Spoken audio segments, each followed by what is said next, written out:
All right, let's flip back to Afghanistan because we got some things to tell you about there, some updates for you. Just as we predicted last week and the week before, guess what? They want to give a bunch of money to these Afghans. They want to blow a bunch of your money and my money, our money. They want to give it to these Afghans. So President Biden has asked Congress for $6.4 billion. That's billion. Billion with a B. $6.4 billion to resettle the 95,000 Afghans who we don't even know who they are. Well, we know some of them are rapists. We know some of them are ex-terrorists. That was a documented case with the rapist who was deported previously in 2017 under President Trump and tried to come back over on the plane.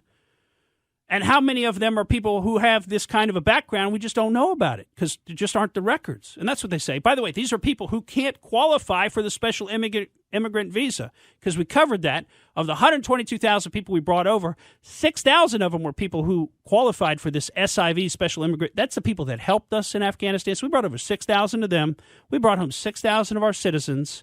And we brought home 110,000 people who we really don't know who they are.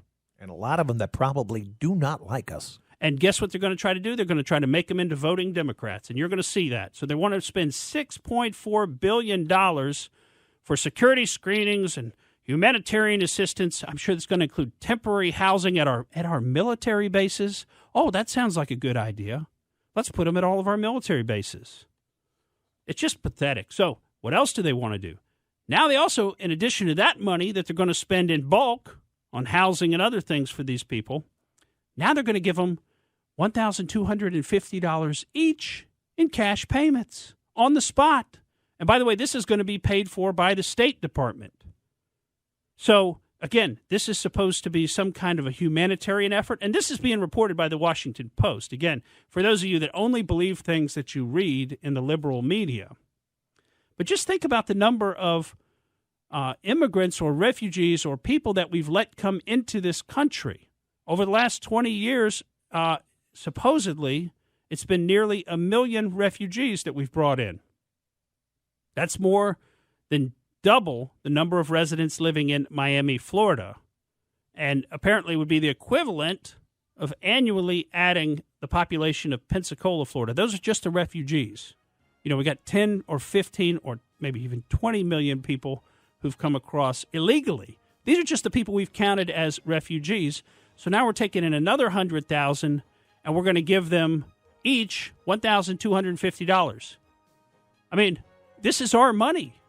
This is our money that Congress, Biden, the State Department, they're blowing our money. You don't think they're doing this on purpose? They're blowing our money. They're hooking these people on the dole. They want to get them hooked on welfare. They got no other opportunities here in this country and turn them into voting Democrats. That's the plan.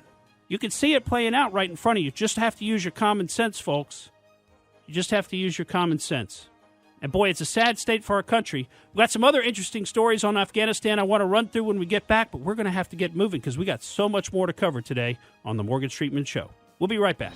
Thank you for listening to the Morgan Streetman Show. We hope you enjoyed what you heard, and if you did, please click like and subscribe to help us out. And remember that we recommend that you exercise your brain at least once a week.